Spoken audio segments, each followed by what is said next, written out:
And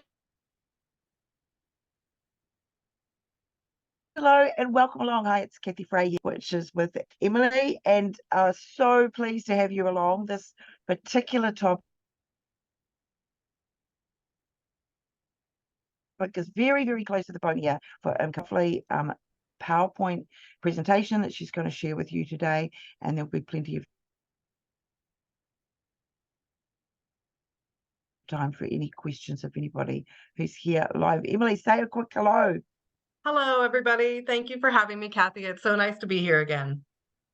Yeah, it is really, really great. So Emily is a naturopath and a medical herbalist with over 15 years of experience, working in the natural health industry. And she is especially passionate about medicinal plants and how really simple and accessible and transformative they can be. Throughout her career, Emily's run her own clinical practice, group workshops, online courses, and her favorite medicinal plant walks, which would be absolutely fascinating. And she's recently moved back to Aotearoa, New Zealand, from her home country of Canada. And she's loving the regular time being able to be near the ocean, seeing as New Zealand has got a lot of coastline for a tiny country. And so as I say, Emily's going to be doing a PowerPoint today, and we're specifically focusing on using herbs safely in pregnancy.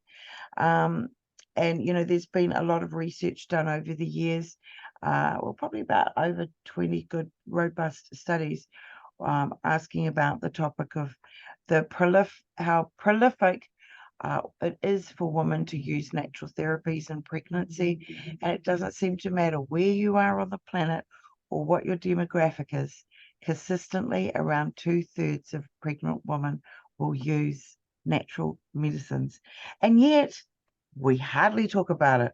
And, we do here at IMCO, but certainly out there in maternity health care, it's just not discussed nearly enough. It all seems to be going on a lot of the time under the radar.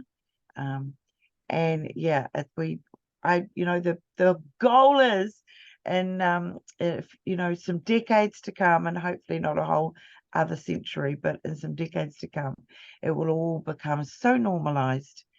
And I think all of our dream here at IMCO is that you'll arrive one day at your maternity healthcare clinic to see your midwife and your obstetrician, and in that same building will be your acupuncturist and your medical herbalist and your chiropractor, and everybody will be just working as a team, all respecting the importance of everybody's modality and its contribution. So yeah, we're going to hand over now to Emily, and she'll reintroduce herself, and we're very excited about this talk. Cool. Thank you so much, Kathy. What a lovely introduction. Okay, I'll do the technical stuff quickly first and do the screen sharing and make sure everybody can see it before we get started. Is that okay? Can you see that, Kathy? Yeah, that's looking perfect. Okay. And also just a last little reminder to those that are live with us here today, that there's that Q&A button down the bottom. It's usually at the bottom of your screen, but somewhere on your screen.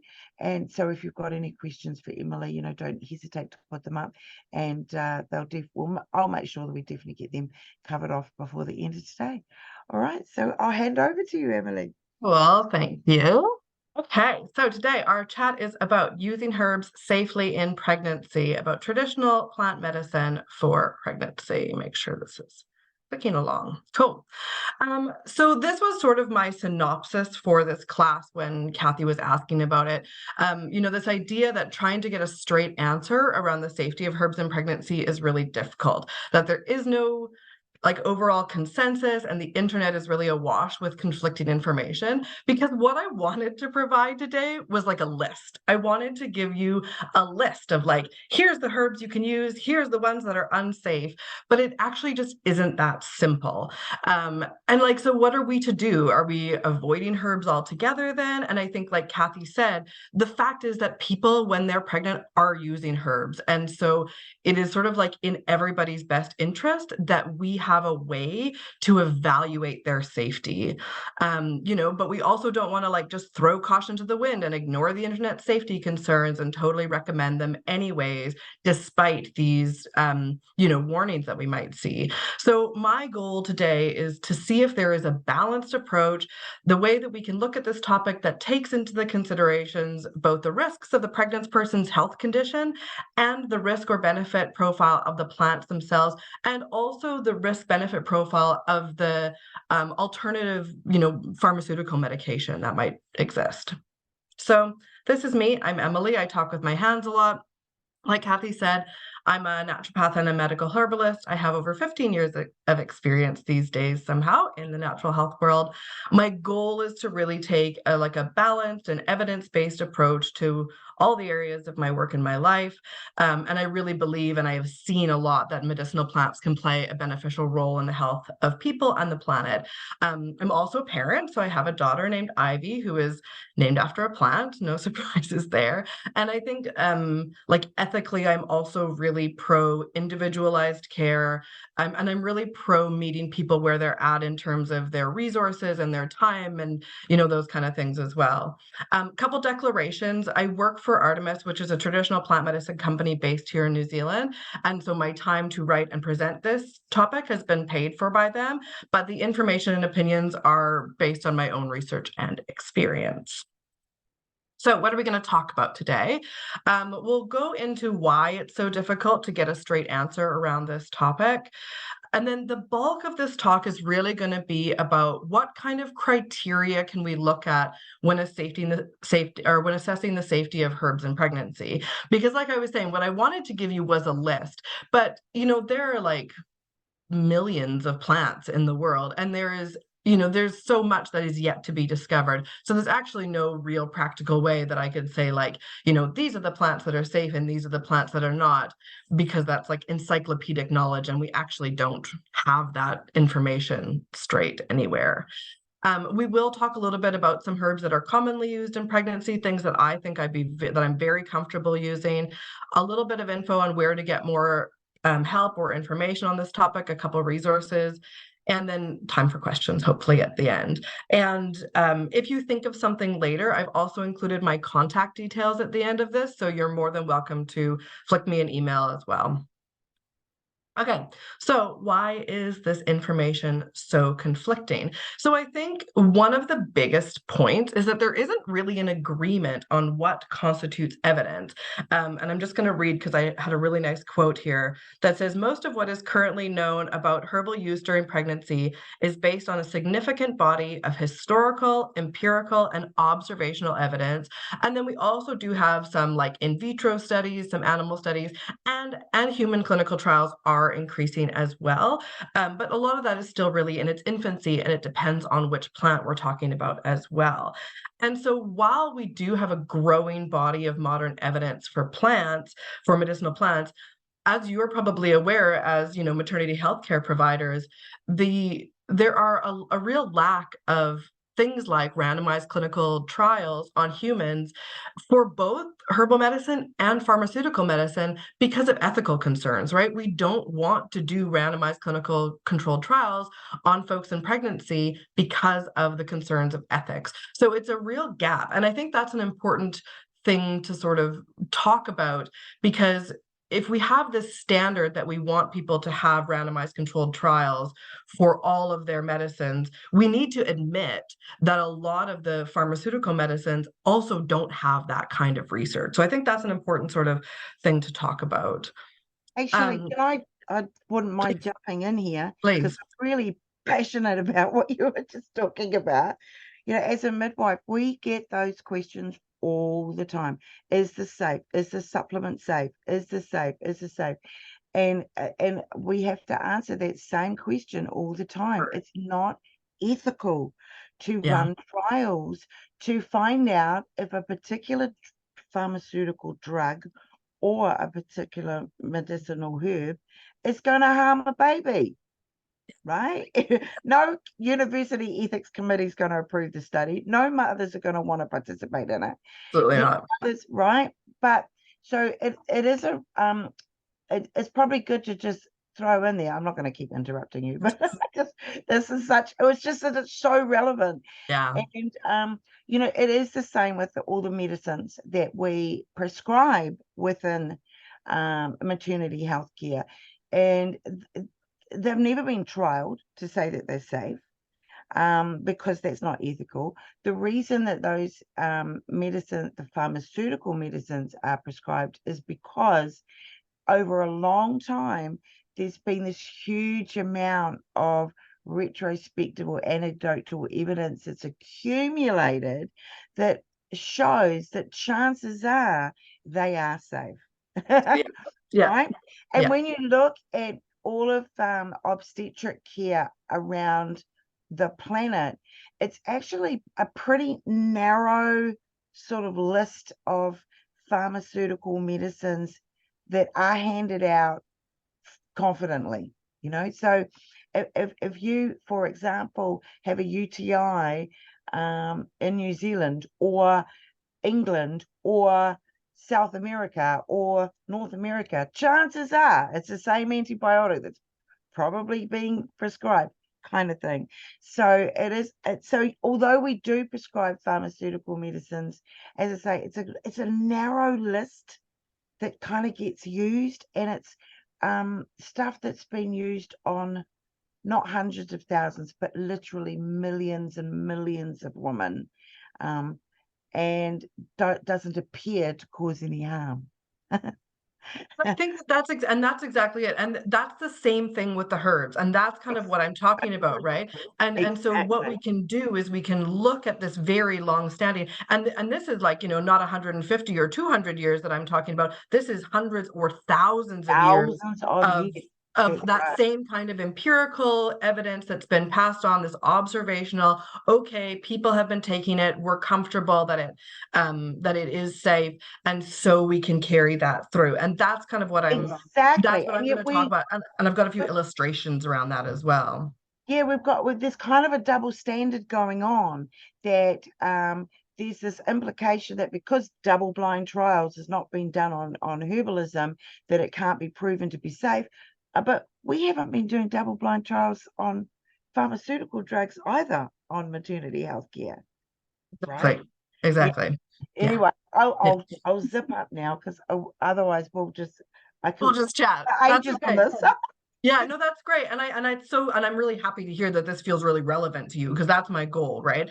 And that's Very my relevant. understanding, right? Is this kind of idea that we sometimes request this level of evidence that we don't actually have for the more mainstream, Western paradigm at the same time. No, and in fact, when Um, you look at the evidence, in a lot of cases, the naturopathic evidence is even stronger, because a lot of it's been around for thousands of years, whereas most of the drugs that we're using would have been only around for a few decades.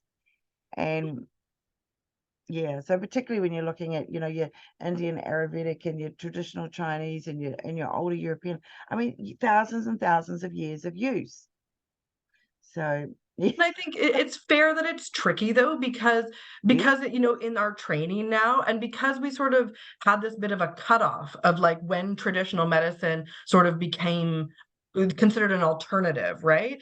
And Mm, so it's fair that many of us, particularly in the West, we gave up a lot of our traditions in favor of a more Western medical paradigm, which isn't inherently good or bad or anything like that. It just means that we have less confidence now with that, right? So that's kind of what yes. I'm hoping, is to try and create a way that we can look at these things a bit more critically and have a bit more confidence when you're talking to your clients, and when they are coming to you and asking about this safety. You have like a bit of a like checklist of like, okay, these are kind of the things that I'm going to go through to assess this question, or here's some people that I can like reach out to and check instead, some resources that you can use. Absolutely. So um yeah, it's wonderful. It's yeah, oh, passionate. let's One day, have maybe it's the going to have, slide too, yeah, Kathy. our granddaughters are having granddaughters, and it will just be absolutely commonplace and normal. Yeah, The that's my use mind of too. both is all is together. Yeah. Fashion, brilliant topic. Thank Yeah, you. that's right.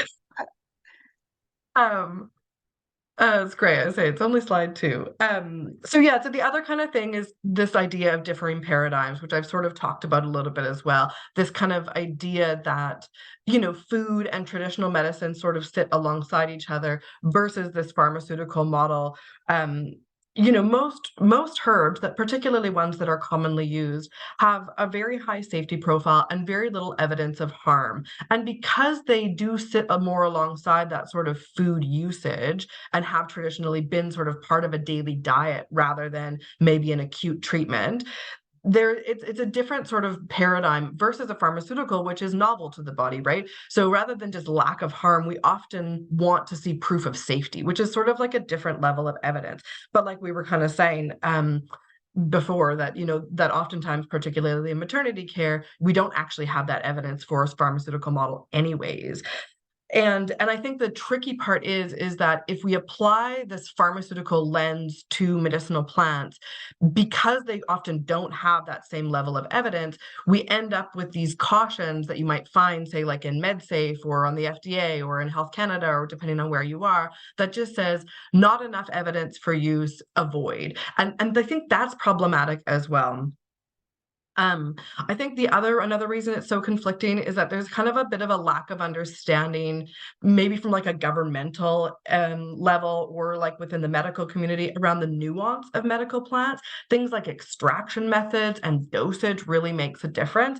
And I'm going to talk a little bit more about that in a minute. But I think a good example of this is we can think about carrots, right? We know that carrots are, a food. They're safe to eat in pregnancy. People eat them every day. No problems, no concerns. Carrots contain beta carotene, which is a vitamin A precursor. We also know that retinol is a synthetic vitamin A that in high doses has been shown to be very problematic in pregnancy, right? And can cause developmental malformations and things like that. But we know that these things are different, right? We can pull them apart and say that eating carrots is not the same thing as having high dose retinol. And that's kind of what I mean when I'm talking about extraction methods. There are ways that we can use plants that have them more aligned closely to food, or that are in that sort of like semi-synthetic kind of place. And those things are different. And so there's a bit of a lack of understanding around that kind of nuance. And also dosage is an important factor as well. Um, and then different regulations worldwide. My gosh, like like I said, I was living in Canada. I've lived in New Zealand for a long time, and then I was back in Canada. And so, here we have like MedSafe, and then there's this like, new therapeutic products bill, which is going to change things again. In Canada, we have Health Canada. In the States, they have the FDA. There are like state and provincial regulations. In Australia, they have the TGA, and it's different everywhere you look. So if you were looking up a herb, you would get different safety information, whether you were looking at the UK website or MedSafe or the FDA or Health Canada or the TGA. And that's really confusing. So it is no wonder that we are all very confused. So this is kind of going to be the main thing we're going to talk about, is this: what criteria can we use to assess the safety of herbs in pregnancy? And we're going to start really basic with using a risk-benefit approach, which is something that I'm sure you do every single day in your practice.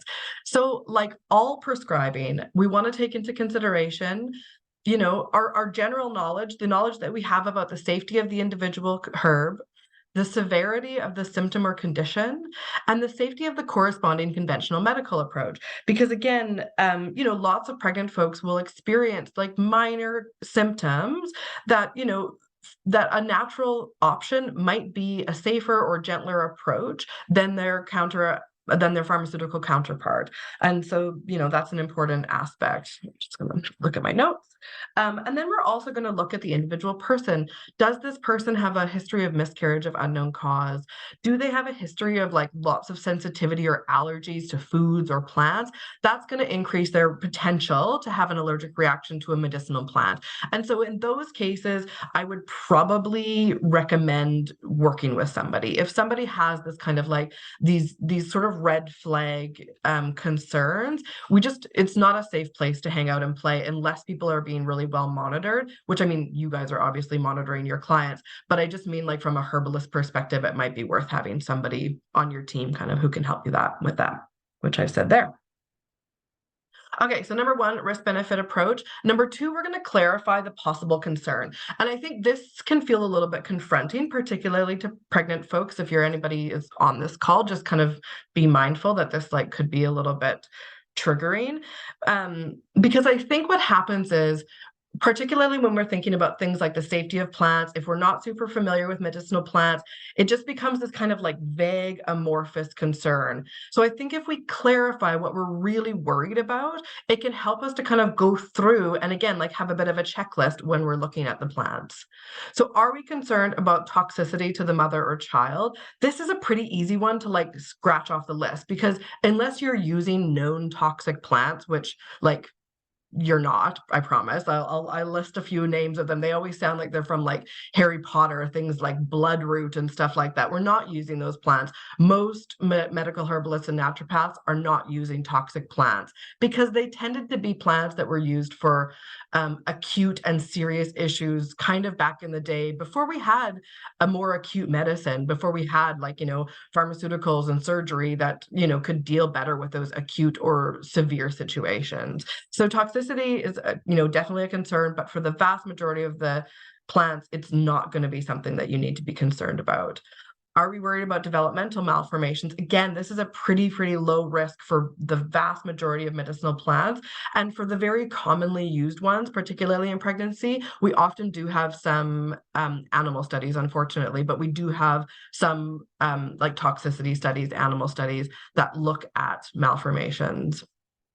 Are we concerned about increased risk of miscarriage? This is probably one of the most common concerns for people. And again, there are a few ways that we can sort of like go through and make sure that we're not, falling into any concerns and traps there. And we actually do have pretty good information about herbs that might increase risk of miscarriage based on both traditional use and modern evidence.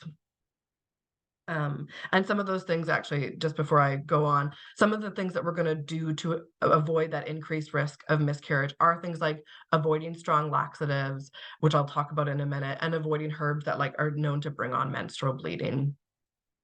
Are we concerned about poor in utero or postnatal health of the child? Again, a really relevant concern. Pretty low risk in general. And for this, what I have found the best is traditional caution. So plants that are traditionally sort of like no-nos in pregnancy, they tend to have a reason. And I've got a good example of one of these later on. And are we concerned about herb-drug interactions? This is an issue not just in the pregnancy population, but in everybody's population. And, it's a common concern. And there are some really simple ways that we can mitigate this risk, so using things like low-dose traditional preparations, like, so again, things that are a bit more aligned with that food rather than that sort of more like semi-synthetic nutraceutical sort of space. Using things topically is another way to really reduce that and mitigate that risk of herb drug interactions because you don't have to worry about things going through the digestive system and going through the liver. There's a lot of really nice ways that we can sort of play with herbs and use them more safely that reduces that risk of herb drug interactions. However, I would say like if somebody has a lot of medications, a really complicated health history, or they want to use a natural therapy for a sort of like high level concern. Like I'm not just talking about, say, a small amount of morning sickness, but a more serious concern that is happening either during their pregnancy or a long-standing concern that they want support for. I would probably be looking to work with a herbalist if possible. Okay, so we're going to get into the bit more nitty gritty. So we have looked at our risk benefit ratio. We are, looking at sort of these other things that we can,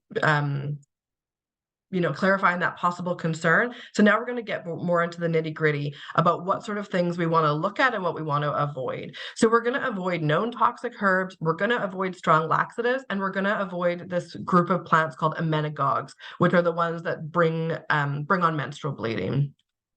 So known toxic herbs, like I said, these are rarely used even by experienced professionals. Like I said, aconite, bloodroot, sanguinaria, like these are plants that sound like they belong, in some kind of like medieval text, and they're not commonly used. I've never used aconite in practice, I promise. We're going to avoid strong laxatives, again, unless they're being, monitored or you guys are recommending them for a short-term period. Things like senna, which again, that's like a pharmaceutical product these days anyways. Aloe, I just wanted to point out here that if we're concerned about aloe as a laxative, it's really the outer leaf only. If you're just using that nice gooey inner gel, that's not a laxative. Rhubarb, again, it's the root. We don't have to worry about somebody making a crumble. That's not going to cause them laxative. Plants like Cascara sagrada, those are other ones that we want to avoid.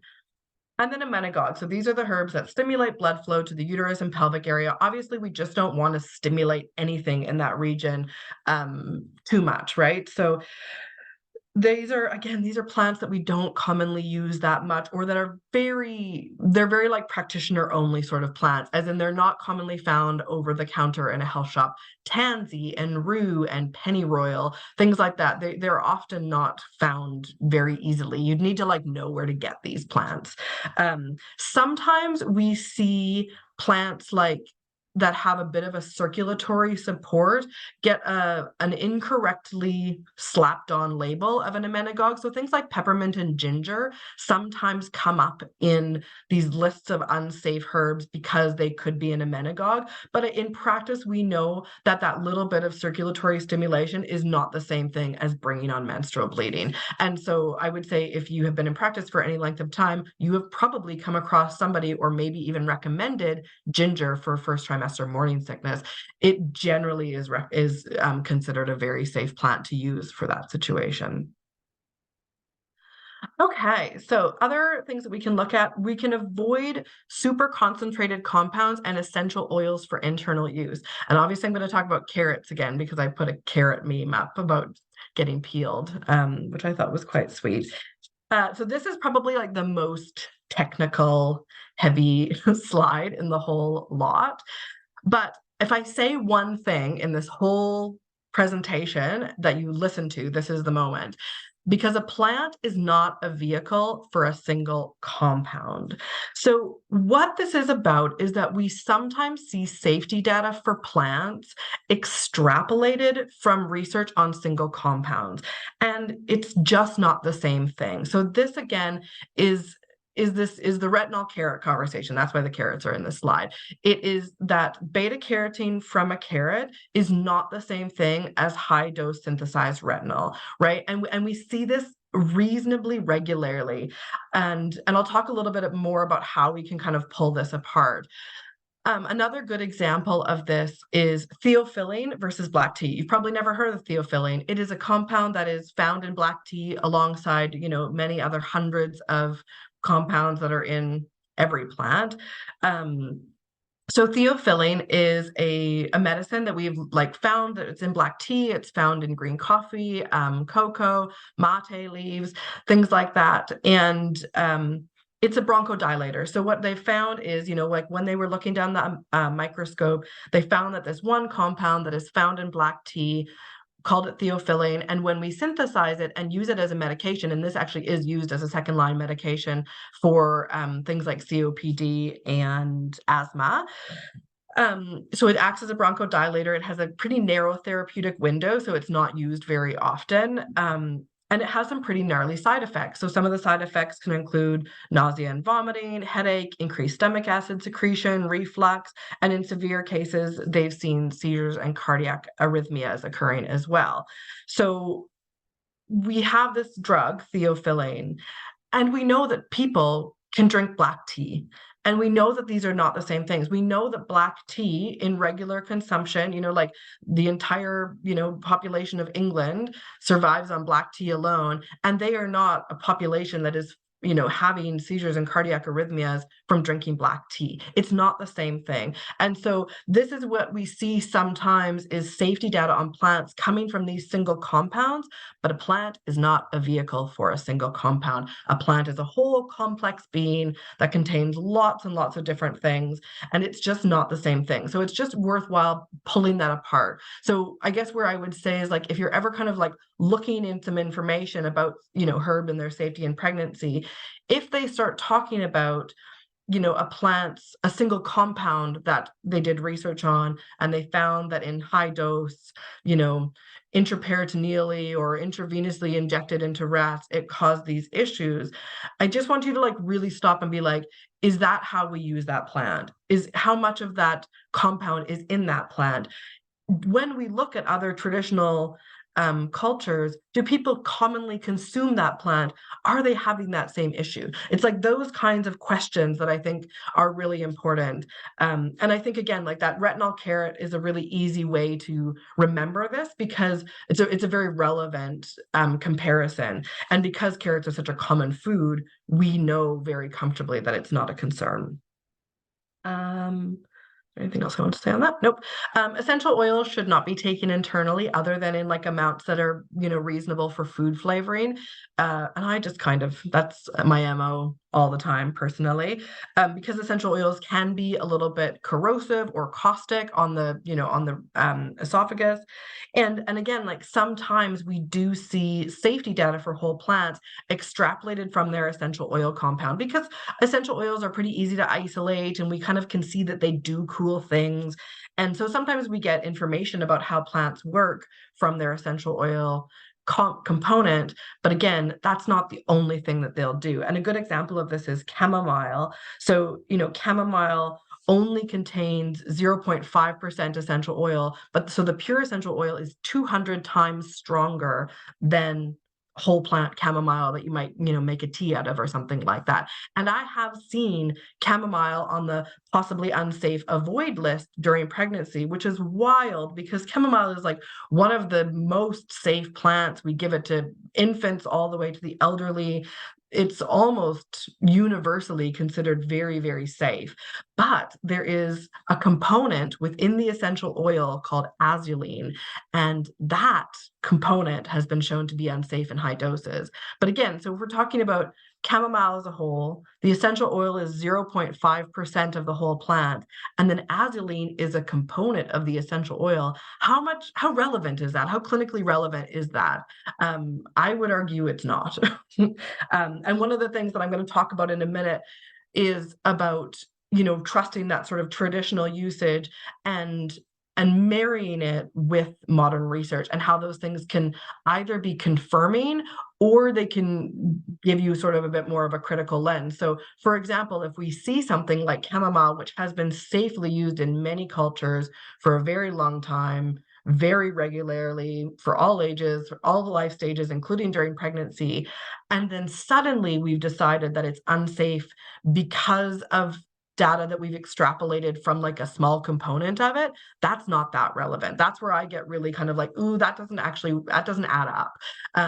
But when we have longstanding, safety data that cautions against a plant, and then we get some modern research that kind of confirms us or shows us why or how, that has a bit more legs for me. So that's essential oils. And then the last thing is the poison is in the dose, right? More is not always more. And I really think, sometimes a herb in low dose can be beneficial, but in high dose, it can be problematic.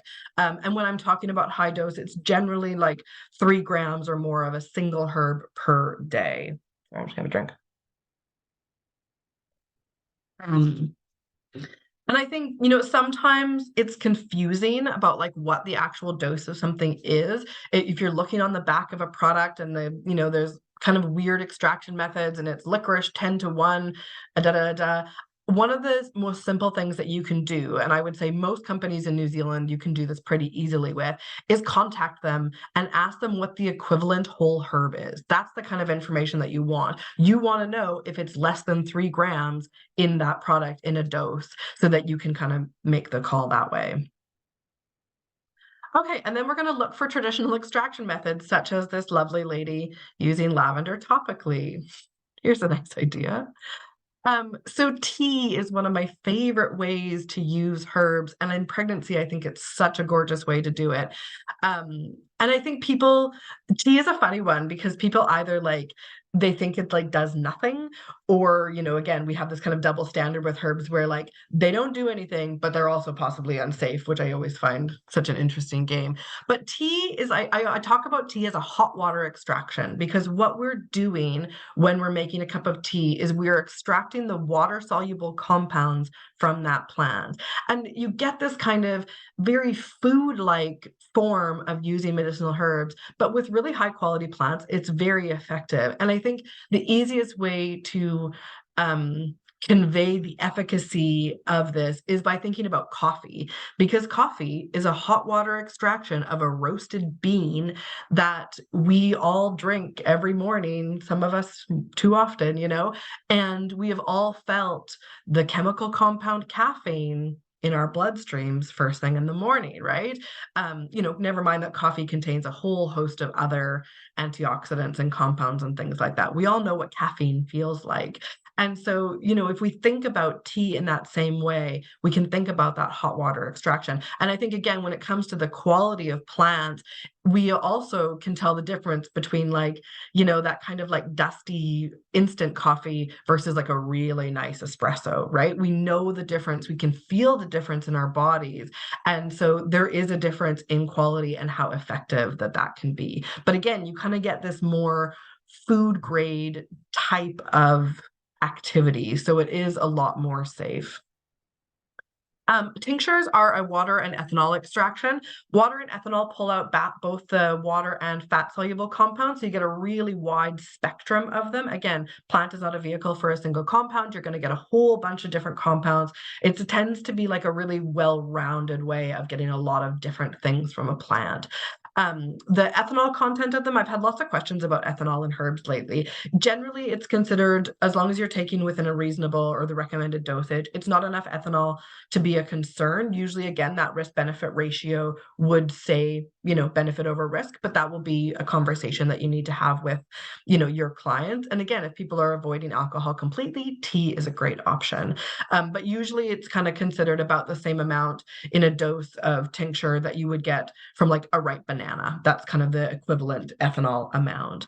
So it's more concentrated. You don't need as high of a dose, so that can be a bit more convenient for people sometimes. And then again, you can use oils and topical use. So you can put herbs in the bath, you can soak feet in them, you can do a steam. That's a really, really nice option for people if they have like, a bit of a respiratory issue, a bunch of herbs in a bowl and kind of cover your head with a towel and inhale it. Just make sure you don't get a steam burn. Using herbs in oil topically, that kind of thing. Again, we're bypassing digestion. We're not worried as much about liver clearance, and that reduces that risk of herb-drug interactions, which is one of the big concerns. So one of the reasons that I recommend traditional extraction methods over that more kind of like nutraceutical semi-synthetic sort of thing is that it's a lot more difficult. It's a lot more difficult to sort of play with the plants. So if you're getting a tea, what you're getting is like, the herbs that are on the box and you pull them out in hot water, the end. There is a thing that happens in the natural medicine world called spiking. And so this is when we have like looked down the microscope again. We've decided that, say, for example, that theophylline is the compound that we want. And so instead of giving people just a cup of black tea and hoping that it sort of opens their airways a little bit, what we're doing is we might synthetically create that compound, or we might extract that compound from other plants and then artificially elevate the amount of it inside of a product. And that's a lot easier to do in the form of like a tablet or a capsule. And you might see it as a product that has been standardized. And standardized, it's a tricky one because sometimes standardization doesn't mean that you've had spiking, but sometimes it does. And so you might see again, like chamomile that naturally contains 0.5% essential oil, and maybe you might see a capsule that has, added extra chamomile essential oil to it, and now it's at 2% or something like that. And that's kind of where we get into more trouble with things like herb drug interactions, but just overall safety data. Because while we have really long-standing safety data for these traditional extraction methods, for these very simple ways of using medicinal plants, we don't always have that same level or that same long-standing use when plants have been sort of played with like that. So that's the reason for that. And then we're going to talk about practicing traditional cautions, just make sure I don't have anything that I've missed. So this is a beautiful picture of golden seal, which is a gorgeous plant that is contraindicated in pregnancy, and for very good reason. And this is a tricky one because sometimes we don't know why a herb is contraindicated in pregnancy through a modern lens, but I really think that we can trust traditional cautions. And this is a great example, these berberine containing herbs. So this is, like I said, a picture of golden seal. Other herbs that contain berberine include Oregon grape, barberry, which has a berry that is like traditionally eaten in Middle Eastern cuisine, and it's really yummy. But these plants, there's like a class of them that have been traditionally cautioned against use in pregnancy. And there's a cool, like, sort of modern story that goes alongside this. And it's interesting because berberine's actually having like a bit of a moment right now in the natural health world because it's being touted as like the natural version of Ozempic, which I have all sorts of issues with, but that's a talk for a different story. But yeah, so these herbs are traditionally not recommended in pregnancy, and any good herbal medicine company, you'll see on the back if they're selling, golden seal or Oregon grape or something, not used in pregnancy. And so there's been some research now as to why, and it was really cool. So this research group looked at berberine, which is the compound that sort of connects all of these, right? So we know that all of these plants contain this compound called berberine. It's responsible for some of that yellow coloring. And they found that, I'm just going to make sure I get this right, that berberine had an effect on the protein binding of bilirubin, and it was like 10 times stronger than the drug that they were measuring it against. And so the information that they extrapolated from that was that chronic use of berberine containing herbs during pregnancy could increase the risk of neonatal jaundice by decreasing the clearance of bilirubin from the body. So that's really interesting and really cool. And this is like a little bit complicated because, as I hammered home earlier, a plant is not a vehicle for a single compound. However, it's like this research in combination with these traditional cautions that give us this why or this how.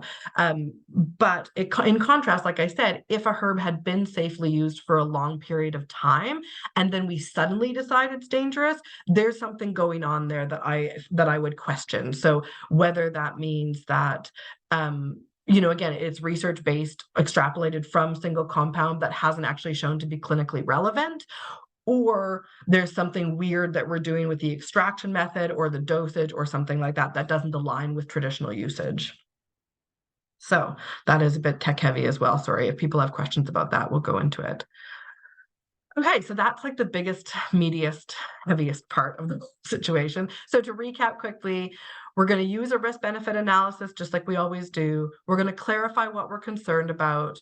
We're going to avoid known toxic herbs, strong laxatives, and emmenagogues. We're going to avoid super concentrated compounds and essential oils for internal use. We're going to look for traditional extraction methods, and we're going to trust traditional cautions.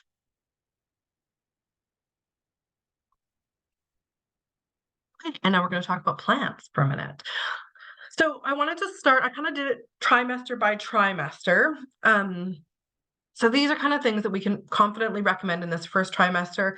Again, from a risk-benefit analysis perspective, we're keeping everything as minimal as possible. However, lots of people, as I'm sure you are aware, have minor complaints during that first trimester of pregnancy. One of the things I love to use in pregnancy is herbs that are nourishing, things that kind of feel like you're having a cup of soup. Plants that kind of bridge that gap between food and medicine are my favorite place to hang out in this. Things like nettle, which is traditionally used in European soups all the time. It's very much like a spring green, you know, pick it with gloves, but once you heat it or dry it, the sting goes away. This is stingy nettle. Oat straw is another one, really high in minerals, right? Really high in iron and silica and all sorts of those really gorgeous, strengthening, nourishing minerals. Also, just getting people to eat oats. That's a beautiful way to get oat straw in there as well. Plants for morning sickness. So again, gentle digestive herbs in traditional formats. So generally, I'm recommending tea here as much as possible. Things like ginger, chamomile, and peppermint tea. Again, not peppermint essential oil. Peppermint essential oil, problematic. Peppermint tea, okay. I do know this is one place that I'm going to contradict myself again because I don't know, people are complex just like plants are. Ginger, I know people get sick of the taste of ginger. So sometimes I will recommend a ginger capsule, but I'm always looking for just ground ginger inside of a capsule, the end kind of thing. I don't want anything else added to it.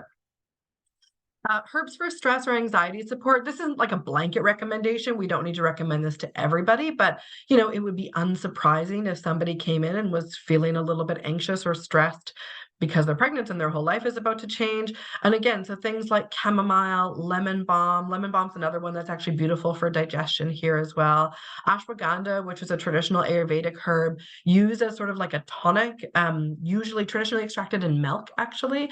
And one of those plants that gets used day in, day out, more like a food than anything else for, you know, months or years kind of at a time. Things for colds or respiratory illness, it's so hard to find things that are safe to use in pregnancy when for colds and respiratory illnesses. So I would say, you know, looking for products that are specifically formulated or have dosing specifically say suitable in pregnancy. Using culinary herbs is a really nice way to go. So all those like gorgeous culinary plants like sage and thyme and oregano are gorgeous for respiratory health. They can be something that can be put into a steam or made a very gentle cup of tea. These are things that people can grow or can access really, really easily. And echinacea is another very commonly used plant, and that's very fine in moderate doses as well.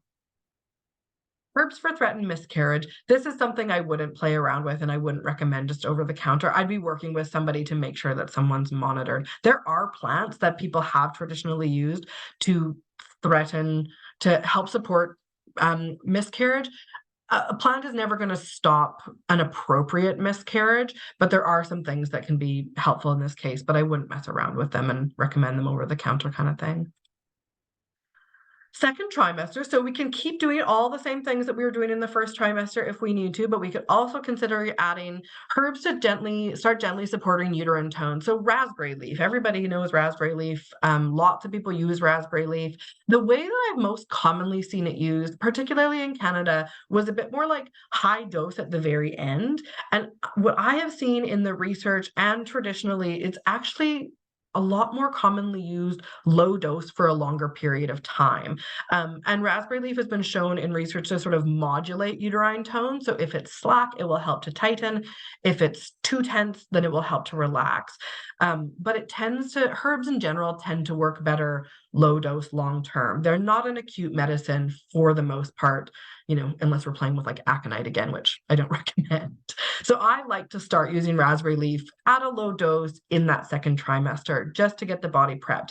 The other thing that's beautiful about raspberry leaf is kind of like nettle, it's high in nutrients, really high in minerals, lots of vitamins in there. So again, it's a very nutritive plant that kind of can bridge that gap between food and medicine, which is great if you're feeling sick and you can't get that much down. Topical herbs, I mean, you could use topical herbs all the way through, but things like topical herbs for stretch marks, so St. John's wort or calendula in oil are beautiful, beautiful plants to use topically. And I'm just going to find my notes because I actually found a neat study. It's a little bit older now, 2006, but it was a study on St. John's wort oil for reducing the likelihood of perineal trauma. So uses St. John's wort oil on the perineum for a minimum of 6 to 8 weeks before the due date had a reduction of likelihood of perineal trauma, which I thought was really, really cool. Yeah, St. John's wort topically is gorgeous. And St. John's wort's a plant that we often have a lot of concerns about because of its potential for herb-drug interactions, but topically we don't have to have the same concerns. And third trimester, again, same as those first 2 trimesters, but we could also consider increasing that dose of raspberry leaf. So I would be doing up to 2 cups a day in third trimester. Herbs to help with digestion or with reflux. I mean, pregnancy reflux is tricky because it's mechanical, right? There's that physical push. There's just less space for everything. But things like chamomile, peppermint again, marshmallow root is gorgeous, just very like soothing, calming. I would be comfortable using aloe, just that inner leaf again, just that jelly sort of soothing thing to help calm it down, and just ease that sort of discomfort. Herbs for sleep support, as sleep becomes a little bit harder to come by. Chamomile again, always chamomile. Passion flower, which is that beautiful picture down there below. And lemon balm, again, is another really nice one. That's that one. And lemon balm is beautiful. It's a mint plant. It's really, really easy to grow. Put it in a pot so that it doesn't take over everything. And it smells nice. It tastes good. Like it's a really, really lovely, easy one. So that is just about it. These are my resources. So if you want to find a naturopath or herbalist to work with who like lives near you, I recommend going to the New Zealand Association of Medical Herbalists website. You can also, I put a couple other people that I know who work specifically with pregnancy or postpartum. In Auckland, there's Motherwell. That's a full integrative clinic, kind of like what Kathy was talking about. They have herbalists and GPs and an acupuncturist and all sorts of folks, and they've been doing that for a long time. In Wellington, there's a woman named Kimberly who runs a clinic called Zest Natural Health, and that's really her specialty as well. And also, if anybody has any recommendations, I would say chuck them in the chat, because the more resources that we all know, then the better off we all will be. And then here And, is a few. Oh, sorry. I'll just interrupt. And of course, IMCO is an international organization. So I mean, most of our members here are not just from New Zealand, but from all over the world. Is there any, apart from those great resources in New Zealand, are there any that sort of spring to mind in some of the other countries that, sort of main areas of, perhaps North America, Australia, UK, Europe? Yeah. So I mean, so this one, so Aviva Ram is a website that I use. Aviva Ram she's a really well known. She's a midwife, she's a herbalist, and she's a medical doctor. And I feel like her older stuff, she was like pretty radical kind of back in the day, but she's become a little bit more balanced. So I find her information generally really, really trustworthy. And I use her stuff a lot. Ruth Trickey is an Australian herbalist who has a great book called Women, Hormones, and the Menstrual Cycle, and her resources are great. And I'm pretty sure she still runs clinics in Australia as well. I have a friend named Amanda who is a herbalist in Ohio who specializes, she's a nurse and a herbalist, and she specializes, I'll put her contact details in the chat. And she makes herbs, and she specializes in pregnancy, postpartum, and supporting kind of new parents all along the way. And I really trust her information as well. It's really her specialty. So I'll put her stuff in here as well. Maybe you could just say it on this, say it loud, say it now as well, because for those who are watching down the track, they won't be able to see the chat so much. So Amanda's contact details, her business is called Tree Mama Herbals, and she is in Ohio, and she's on Instagram is probably the easiest way to find her, but she has a lovely website as well. She makes lots of herbs. She does lots of really good workshops and things like that. I've actually thought about that she should come talk to you, because I think she'd love to do a webinar with you. I'll send her. It would be great. Okay, and we've got some questions that have come through as well. Sure. From Sarah. She's asked, do we need to stay away from cleansing completely when pregnant? And can we use any cleansing herbs while pregnant? That's a really good question. So I don't recommend any kind of like structured detox. I don't think we should be restricting food intake or anything like that. However, there definitely are some herbs that can be beneficial. So, one of the potential triggers for morning sickness is that like real hormone overload, right? That just real excessive hormone thing that is happening during pregnancy. And so you know, sometimes low dose herbs like milk thistle can be really beautifully beneficial for helping just to gently move those hormones appropriately through the body, right? Their hormones are fat molecules. We need to excrete them just like anything else. They need to go through our bowels. So again, if we're constipated, which, you know, we often are, particularly when we have that, you know, we got that elevated progesterone, everything's a bit slower, having just appropriate bowel motions and appropriate amounts of those. But again, I wouldn't do a stimulating laxative, but something like milk thistle, dandelion root is another really gorgeous one. That again, these are a little bit more food aligned, and I wouldn't be doing high dose. I'd be doing like a tea or a very low dose tincture, something like that, that can gently help to move those things through. Kidney herbs can also be really helpful because, like you mentioned earlier, UTIs are a really common problem in pregnancy. And so herbs like nettle is beautiful for kidney function. It sort of helps to, it's a bit of a natural diuretic. Dandelion leaves, things like that. They are kind of technically kind of cleansing herbs. But again, if we're using them in that sort of more food-like way, I think we can safely take them and help to support that urinary tract function, which also helps to excrete those water-soluble wastes, right? So that's kind of part of what cleansing is. So those are the kinds of ways that I would do it, but generally I recommend it in tea form. Fantastic. And Yvonne has just asked if could you just go back a couple of slides to the one where there was a contact in Wellington. Oh yeah. There we go. That's natural health. Okay. And also another question here from Amanda. Any concerns about parsley or alfalfa? I've always used them, but have gotten mixed feedback from another practitioner.